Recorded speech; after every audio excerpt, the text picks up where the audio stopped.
Hello বন্ধুরা, সবাই কেমন আছো? আশা করি সবাই ভালো আছো। আজ নতুন একটি দিনের শুভেচ্ছা জানাই সবাইকে। পূর্বের মতো আজও নতুন একটি ভিডিও নিয়ে আপনার সামনে হাজির হয়েছি।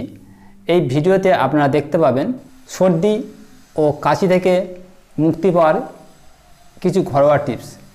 সেই টিপসগুলো আপনার সামনে পর্যায়ক্রমে তুলে ধরবো। তো আর বেশি দেরি না করে মূল ভিডিওতে চলে যাচ্ছি। প্রথম যে টিপসটি দেবো আপনাদের, 1 কাপ জলে 2 চামচ আদা বাটা নেবেন, সেই জলে দিবেন। জলে দিয়ে জলটিকে ফুটিয়ে 1/2 কাপ করে নেবেন। সেই জলের সঙ্গে পরিমাণ মতো মধু মিশিয়ে সেই জলটিকে পান করুন। দেখবেন আপনাদের এই সমস্যা থেকে আপনারা ধীরে ধীরে মুক্তি পাচ্ছেন। দ্বিতীয় যে টিপসটি দেবো আপনাদের, 1 কাপ জলে 1টি লেবুর অর্ধেক কেটে নিয়ে সেই অর্ধেক লেবুর রসটিকে সেই জলের মধ্যে দিয়ে দিন। দিয়ে সেই জলটিকে ফুটান।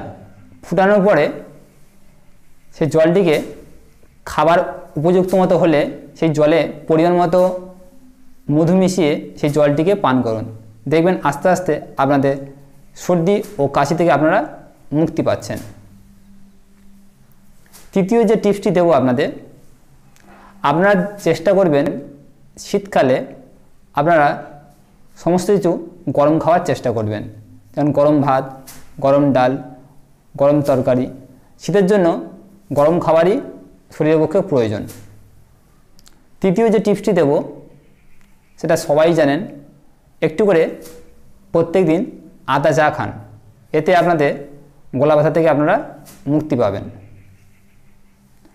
চতুর্থ যে টিপসটি দেব, যদি দেখেন যে আপনাদের শুকনো কাশি হচ্ছে, গলা জ্বালা করছে, আপনারা কি করতে পারেন, শুকনো আদা ও গোলমরিচকে একসঙ্গে পেস্ট করে নিন।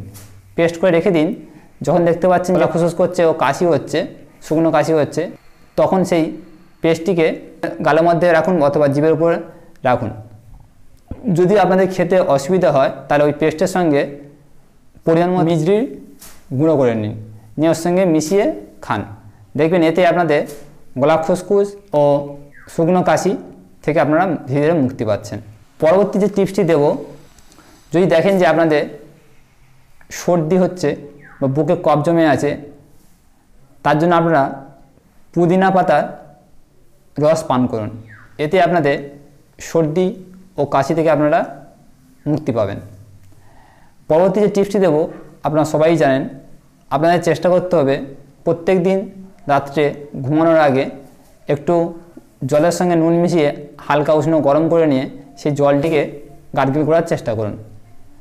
এবং যদি দেখেন যে আপনাদের নাক জ্বালা করছে, আপনারা কি করতে পারেন, লবণ জল, হালকা উষ্ণ লবণ জল আস্তে আস্তে নাকের সাহায্যে টেনে নিয়ে আজ ঝেড়ে ফেলে দিতে পারেন। এতে কি হয়, আপনাদের নাকটি সম্পূর্ণ পরিষ্কার হয়ে যায়।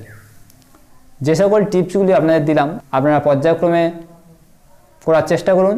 দেখবেন আস্তে আস্তে সর্দি কাশি থেকে আপনারা মুক্তি পাচ্ছেন। সবাই ভালো থাকবেন, সুস্থ থাকবেন। আবার পরবর্তী একটি ভিডিওতে দেখা হচ্ছে। ধন্যবাদ।